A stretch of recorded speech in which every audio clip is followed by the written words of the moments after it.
Hello and welcome to my video, and welcome to the north of Israel. I'm on my way to a kibbutz. It's called Kibbutz Sarid, and if you'd like to know a little bit more about what a kibbutz is about and the reason for this trip, well, stick around.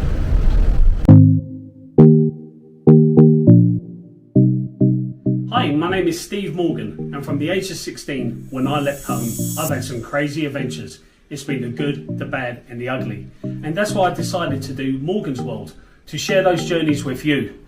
To keep up to date with my life's journeys, please like and subscribe to my channel below. Welcome to my world.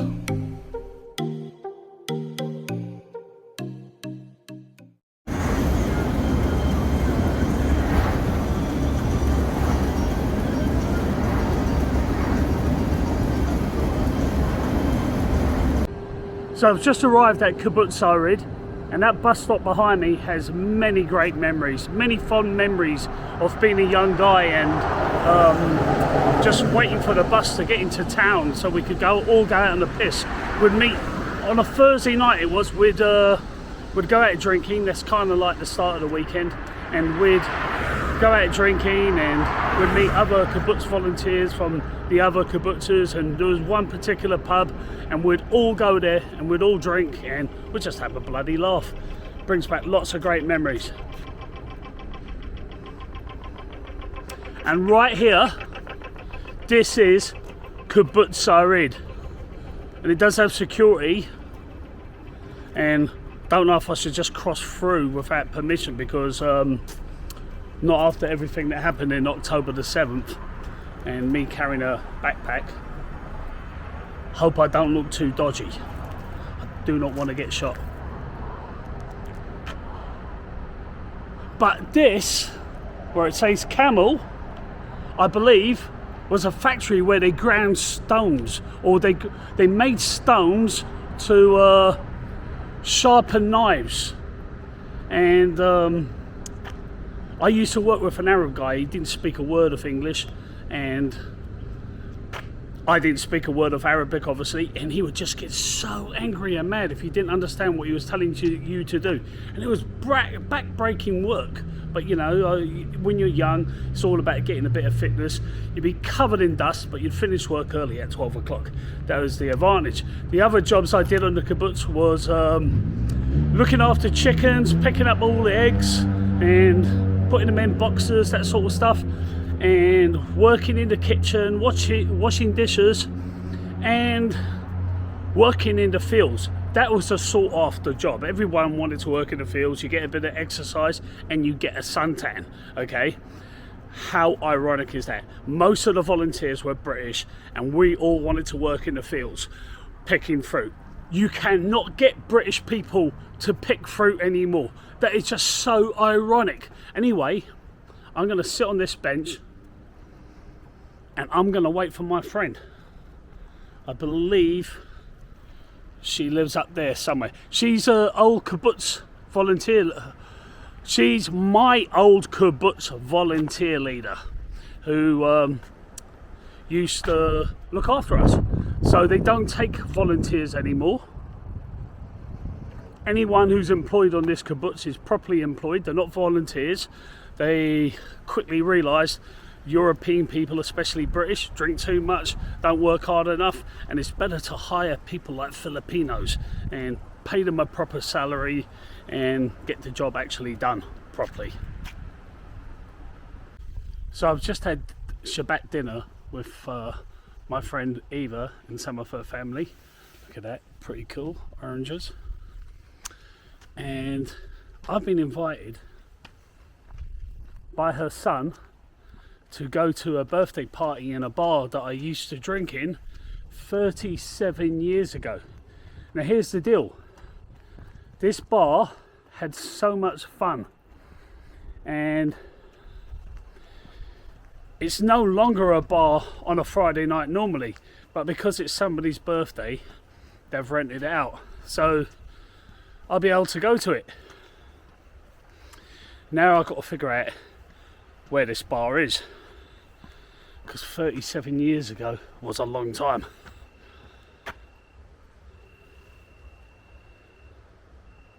I think I can hear some music in that direction. Let's see. Hey, hey.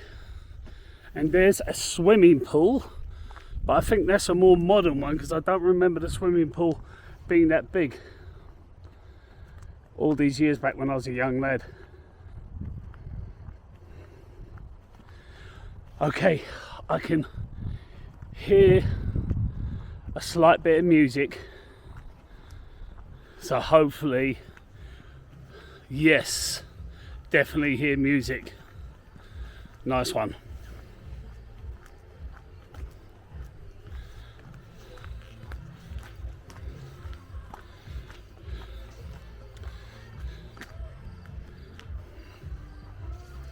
Okay, so we are almost at the bar, and I may not be able to record too much because of copyright laws.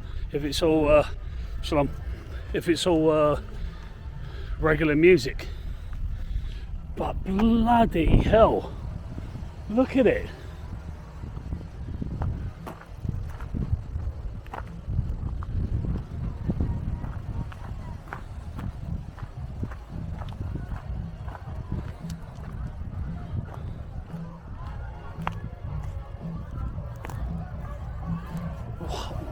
Oh, God knows what that was. But I had many drunken nights around here.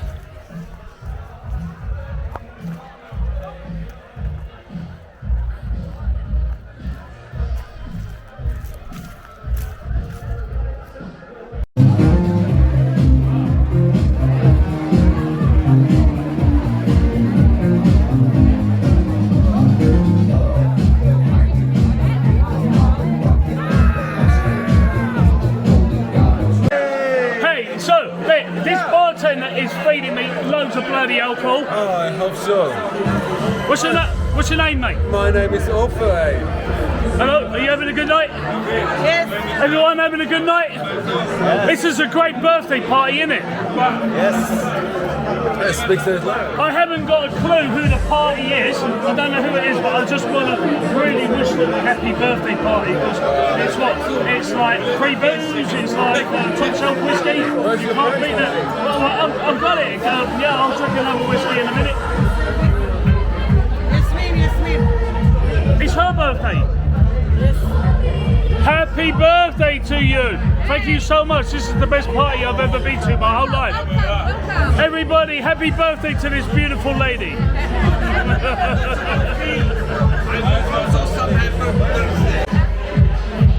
Hang on. This guy wants to wish me a happy birthday too. Hey, but it's not my birthday. But you know, the best fuck there is. Happy birthday. It is the best party I've ever been to in my whole life. Thank you very much. Enjoy. So it looks like the party is over. Somebody called the police. Can you believe it? How cheeky. Okay, one of the neighbours called the police, and the party is over. The police came, and even though there's a war going on in Israel, they were more concerned about a little bit of loud music. Totally outrageous, but still a few drinks, and it is what it is. The next morning on the kibbutz, and I'm in my gracious host Eva Shiel's house, and she is the volunteer leader from way back a long time ago. Boker Tov, Eva, any words?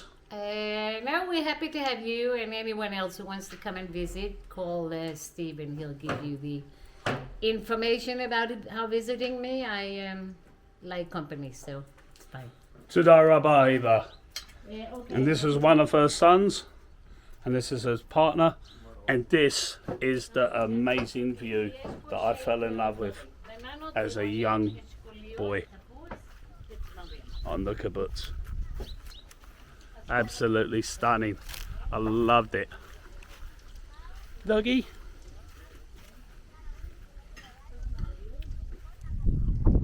Right, so I'm not sure what I'm going to be doing for the rest of the day. Just have a little bit of breakfast and wonder about the kibbutz, or if there's time, maybe go up to Nazareth. Nazareth is a town I used to visit a lot. So as I retrace the steps that I would have taken 36, 37 years ago, I can smell the awesomeness, the freshness of the air. It's just such a beautiful smell around here. You got all the flavors or all the smells of the different trees, and you got the citrus fruits, and there's just a beautiful breeze just blowing in from the valley to the right of me, which, if I'm not mistaken, is not too far from the valley of Megiddo. And if you're not sure, or if you do not know what Megiddo is, or if you... Shalom. Hello, it's me. Nami, Ma. How are you? Manishma? What are you doing? Oh, I'm Eva's friend, and I'm just walking around the kibbutz and just sort of visiting, retracing the places I would have seen like 37 years ago when I was a young man as a volunteer. Miknadev. Yeah. Kol hakavod. Toda Rabba. Kol hakavod. I understand this word. So for my viewers, she just said, well done to me. Well done to you. You know, you have a Shabbat Shalom and have a great day. Thank you.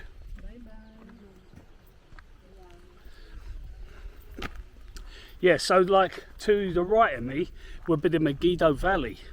And if you're not too familiar with Megiddo, Megiddo is mentioned in the Bible. It's mentioned in the book of Revelations. But if you're a Christian, you would know it as Armageddon. And you've probably heard the term Armageddon.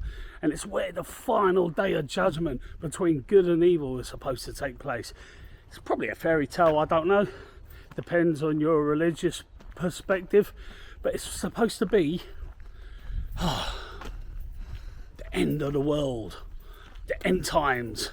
But as a young man, I went to Megiddo. I went there probably 19 years ago as well, and it was just so fascinating to me just to be in that place. You know, absolutely awesome. And I think there is something not too far from here that could almost be related to the end of the world and Armageddon.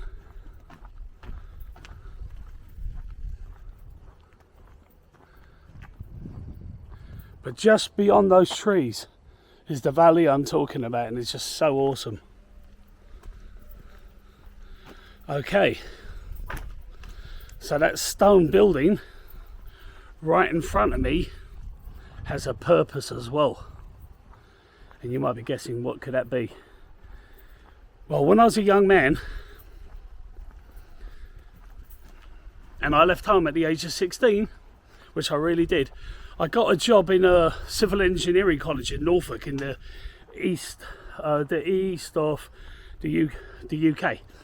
East England, UK, Anglia, and didn't really work. I mean, it worked out. I graduated from the civil engineering college. Its name was Bircham Newton, but me being a civil engineer, I'll be totally honest with you, I didn't have the brains for it. Okay, so, but in the end, I ended up traveling.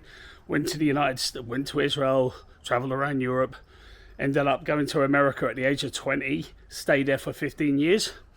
But going back to this college in Norfolk, we used to play the Ouija board. And it used to go wild every time I put my finger on it. Well, anyway, one time out of boredom, here in Israel, I played the Ouija board in this building. And it was a little spooky as well. Now, you're probably thinking, what is this building? It's not a safe. Definitely not a safe. Let's see if I can open it. Yep, I can open it. Is there any lights? Whoa. So, there are not AA meetings being held here. So it looks like someone's just defrosted their fridge. But this, my friends, if you haven't guessed it already, is a bomb shelter. And when I was on the kibbutz, we used to play the Ouija board. What's in here? Just toilets, shiratim, as they say in Hebrew. We used to play the Ouija board. And again, the electric just cut off. So I don't know, was somebody playing a trick that knew that we were playing the Ouija board, or did it really just by coincidence just cut off, or is there something supernatural? But going back to Megiddo, and Armageddon, it just kind of puts everything in perspective. You know, it's like, whoa, there could be end times. So it was just over a week ago that Israel announced a ceasefire with Hamas in Lebanon, and that was the end of, that's been the end so far of Hamas firing rockets into northern Israel. But I can promise you that bomb shelter was probably used, or people at least probably packed an emergency kit at home, like in case they had to go to that bomb shelter. You know, so yeah, it's still scary times a lot of this region lives in, and not just for the Israelis, but the people in Lebanon, the people in Gaza, the people in the West Bank. You know, it is what it is, and hopefully, fingers crossed, this war does come to an end pretty soon, or these wars come to an end pretty soon. Let there be peace. Peace, my friends. That's what we want. And as I keep on walking, I did mention about how fresh the air smells. Well, now the air is not smelling as fresh. So there's a reason to that. And again, it's to my right of me. This is not the valley I was just pointing at. This is another part of the kibbutz. Let me show you. Right down there is the dairy where they would milk the cows and everything. So it's probably a bit of manure being transferred in the wind over in my direction, so it don't smell as good, and the scenery ain't as beautiful.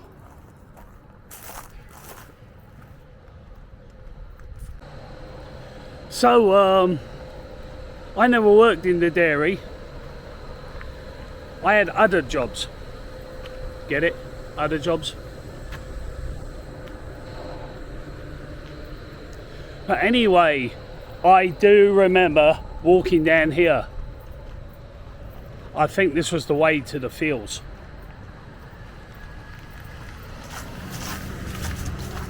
Let's see.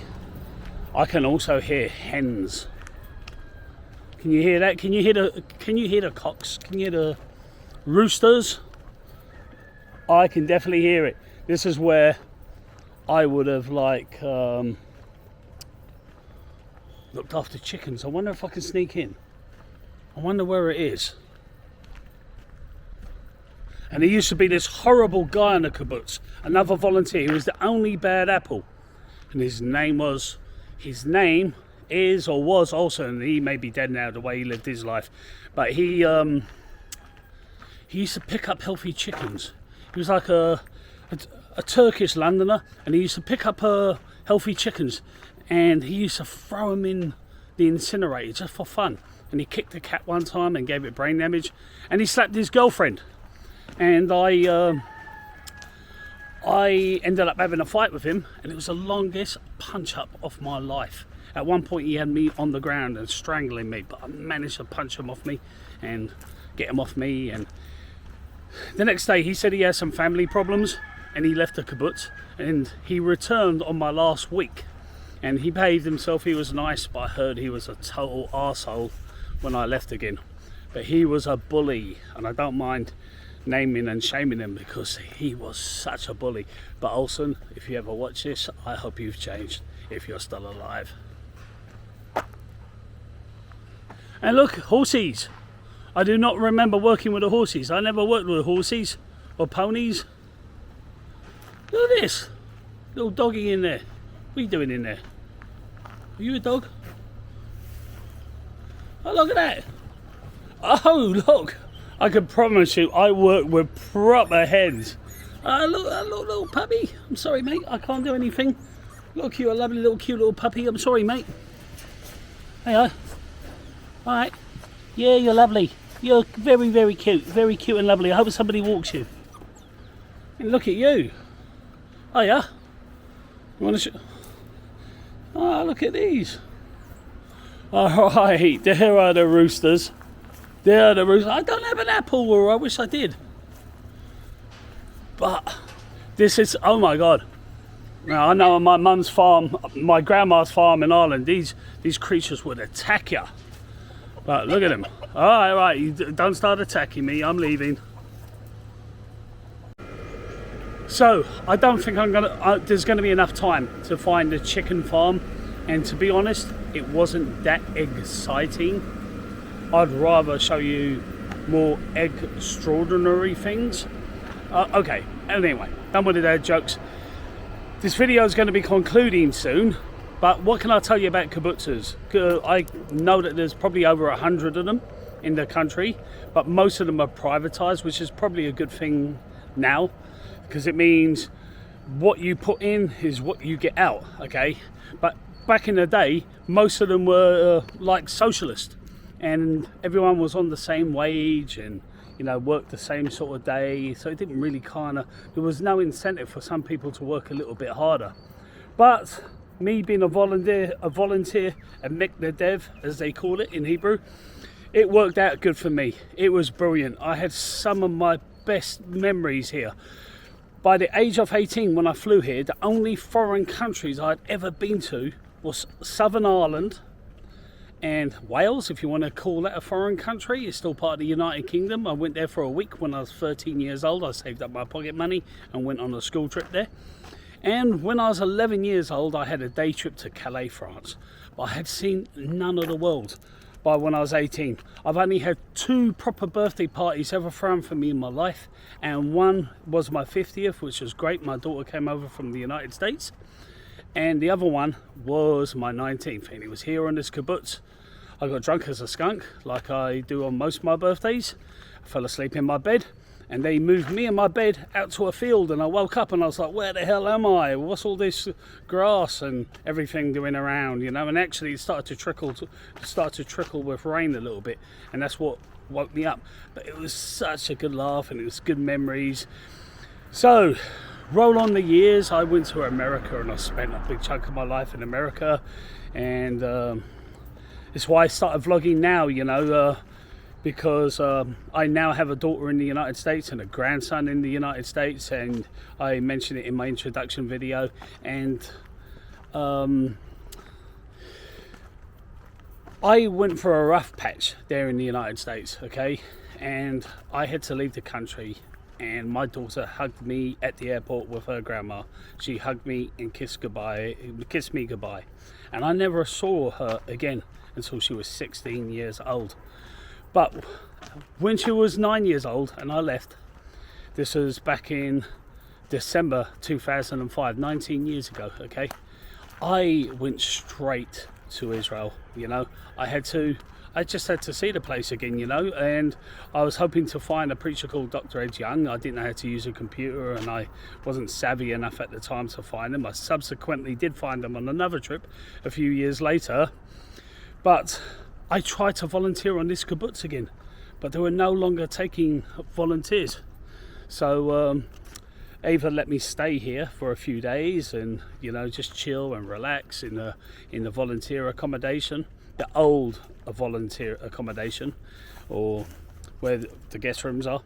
And I had a good time, but I ended up staying in Israel for 6 months doing other volunteer work. But anyway, yeah, so this video is going to end soon.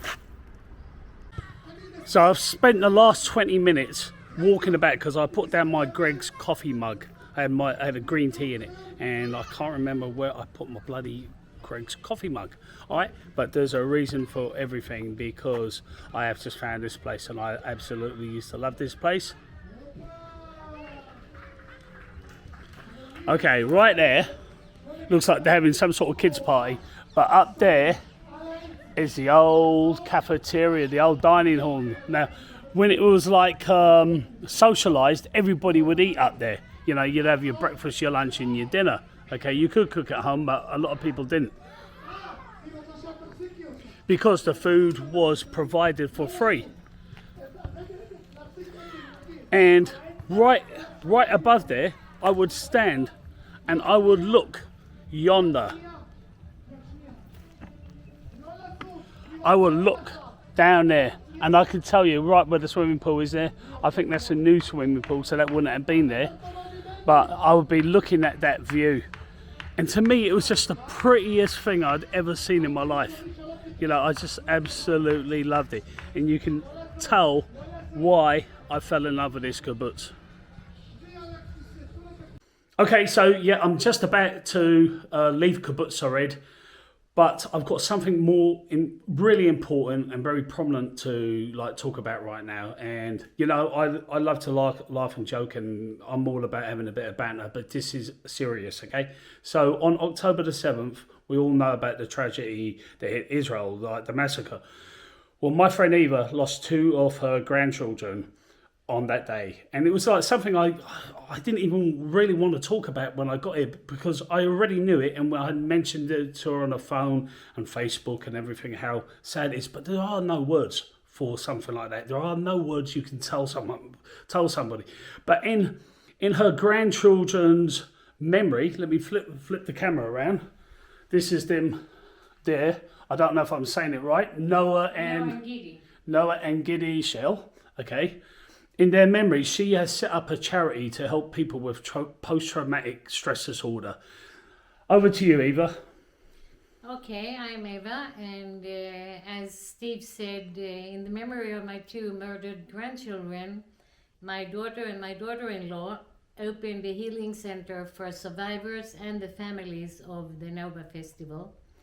And it's active twice a week, and what they need is donations, because it's not funded by anyone besides volunteers. There are 40 volunteers at the healing center at the moment, working on a voluntary basis with anything you can think of, all kinds of activities, all kinds of treatments, dancing, yoga, physical treatments, psychologists, and we'd appreciate anything if you're willing to help us. And what is the name of the charity? In Hebrew, it's called Good Earth. Adama Tova. That's in Hebrew. Awesome. And I will put a link to it. What is there a link to the charity, or can they just donate if they look it up online? They can probably find it in English. Okay. Well, I'm not the greatest at technology, but I'll try and put a link to that charity at the bottom of the thing. I'll send it to you. Well, my condolences to you, Eva, and it was a pleasure hanging out with you and being on this awesome kibbutz, and I will, fingers crossed, at least be back here for the 100th year anniversary of the kibbutz. Okay, we'll be happy to have you and anyone else who wants to come. My house is always open for coffee. You can sleep over. If we're too many, you'll sleep on the grass, but that's fine. Toda Rabba. So I'm back at the bus stop, and I'm waiting for a bus to go into a Fuller. And from a Fuller, I'll go to Tel Aviv, and from Tel Aviv, I will go to another destination tomorrow. Okay. So anyway, there's plenty more videos to come. I hope you liked this video. If you did, please give it a thumbs up. It helps with the algorithm. And also consider subscribing if you haven't subscribed before. And if I see you again, it'll be on the next journey.